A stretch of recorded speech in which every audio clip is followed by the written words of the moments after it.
Hello viewers, welcome back to my channel ನಮ್ಮ style ಅಡುಗೆ. ಇವತ್ತಿನ ನಮ್ಮ ರೆಸಿಪಿ ಗೋಧಿ ಹಿಟ್ಟಿನ ಚಕೋಲೆ ಯಾವ ರೀತಿ ಮಾಡೋದು ಅಂತ ನಿಮಗೆ ತೋರಿಸ್ತೀನಿ. ಇಲ್ಲಿ ನಾನು 1 ಲೀಟ್ರ್ ನೀರನ್ನು ಬಿಸಿ ಮಾಡೋಕ್ಕೆ ಇಟ್ಕೊಂಡಿದ್ದೆ. ಇವಾಗ ಅದಕ್ಕೆ 1 ತಾಸು ನೆನೆದಿರ್ತಕ್ಕಂಥ ತೊಗರಿಬೇಳೆನ ಹಾಕ್ತಿದ್ದೀನಿ. ಈಗ ಸ್ವಲ್ಪ ಎಣ್ಣೆ ಸ್ವಲ್ಪ ಅರಿಶಿನ ಹಾಕಿ ಕುದಿಯೋಕೆ ಇಟ್ಕೊಂಡಿದ್ದೀನಿ. ಇಲ್ಲಿ ನಾನು ಚಪಾತಿ ಹಿಟ್ಟು ನೀವು ಯಾವ ರೀತಿ ನಾದ್ತಿರಲ್ಲ ಅದೇ ರೀತಿ ಹಿಟ್ಟನ್ನು ನೀವು ಒಂದು ಚಪಾತಿ ಮನೆ ಮೇಗಿಟ್ಟು ಈ ಥರ ಲಟ್ಟಿಸ್ಕೋಬೇಕಾಕತಿ. ಈಗ ತೆಳ್ಳಗೆ ಲಟ್ಟಿಸ್ಕೊಂಡು ಇದನ್ನು ಒಂದು ಚಾಕು ಇಲ್ಲ ಚಮಚೆ ಸಹಾಯದಿಂದ ಇದನ್ನು ಈ ಥರ ಶಂಕರಪಾಳೆ ಕೊರಿತಿರಲ್ಲ ಆ ಥರ ಕೊರಿಬೇಕು. ನೀವು ಎಷ್ಟು ಸಣ್ಣದಾಗಿ ಕೊರಿತಿರಲ್ಲ ಅಷ್ಟು ಬೇಗ ಅದು ಕುದಿಯೋಕೆ ಅನುಕೂಲ ಆಕತಿ. ಇಲ್ಲಿ ನಾನು 1 ಇಂಚ್ ಸೈಜಷ್ಟು ಕೊರಿತಿದ್ದೀನಿ, ನೀವು ಸಹ ಇಷ್ಟು ಕರ್ಕೊಳ್ಬೋದು.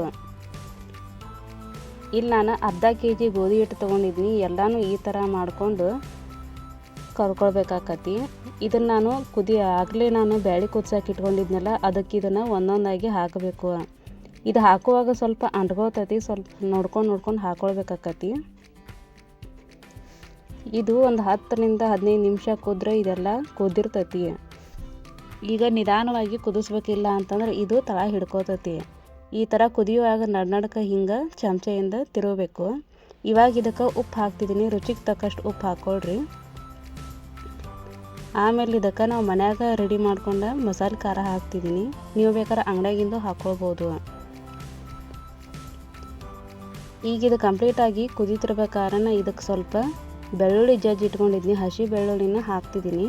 2 ಗಡ್ಡೆ ಬೆಳ್ಳುಳ್ಳಿ ತೊಗೊಂಡಿದ್ನಿ. ಸ್ವಲ್ಪ ಅರಿಶಿನ ಆಗಲೇ ಇದಕ್ಕೆ ಹಾಕ್ಕೊಂಡಿರ್ತೀವಿ, ಈಗ ಸ್ವಲ್ಪ ನೋಡ್ಕೊಂಡು ಹಾಕ್ಕೊಳ್ಬೇಕಾಕತಿ.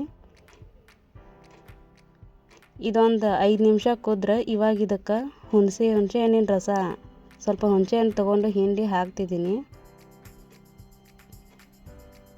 ಆಮೇಲೆ ಇದಕ್ಕೆ ಮ್ಯಾಲೆ ಒಂದು ಸ್ವಲ್ಪ ಎಣ್ಣೆ ಹಾಕಬೇಕು.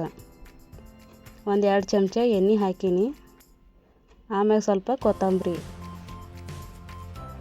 ಲಾಸ್ಟ್ ಇದಕ್ಕೆ 1-2 ಸ್ಪೂನು ಸಕ್ಕರೆ ಹಾಕ್ತಿದ್ದೀನಿ. ನೀವು ಸಕ್ಕರೆ ಬೇಡ ಅಂತಂದ್ರೆ ಬೆಲ್ಲನೂ ಹಾಕೋಬೋದು, ಇಲ್ಲ ನಿಮಗೆ ಖಾರನ ಇಷ್ಟ ಅಂತಂದ್ರೆ ನೀವು ಸಕ್ಕರೆ ಹಾಕಲ್ದೆ ನಾನು ಮಾಡ್ಕೊಳ್ಬೋದು.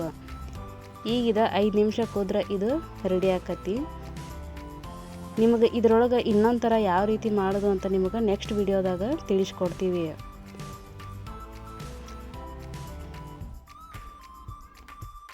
ಇದು ತಳ ಹಿಡಿತೈತೆ ಕುದಿಬೇಕಾದ್ರೆ, ಅದಕ್ಕೆ ಉರಿ ಸ್ವಲ್ಪ ಸಿಮ್ಮಲ್ಲೇ ಇರಲಿ. ಇದ್ರ ಮ್ಯಾಲ ಸ್ವಲ್ಪ ಎಣ್ಣೆ ಇಲ್ಲ ಅಂತ ತುಪ್ಪನೂ ಸಹ ನೀವು ಹಾಕ್ಕೊಂಡು ತಿನ್ಬೋದು. ಬಿಸಿ ಇರಬೇಕಾದ್ರೆ ತಿಂದರೆ ಇದು ಇನ್ನೂ ರುಚಿ ಕೊಡ್ತೈತೆ ರೀ. ಸ್ವಲ್ಪ ನಿಂಬೆ ಹಣ್ಣಿನ ರಸ ಹಾಕಿದ್ರಂತೂ ಸೂಪರಾಗಿ ಟೇಸ್ಟ್ ಕೊಡ್ತೈತಿ. ಈ ರೆಸಿಪಿ ನಿಮಗೆ ಇಷ್ಟ ಆದರೆ ಕಮೆಂಟ್ ಮಾಡಿ ತಿಳಿಸ್ರಿ. Thanks for watching.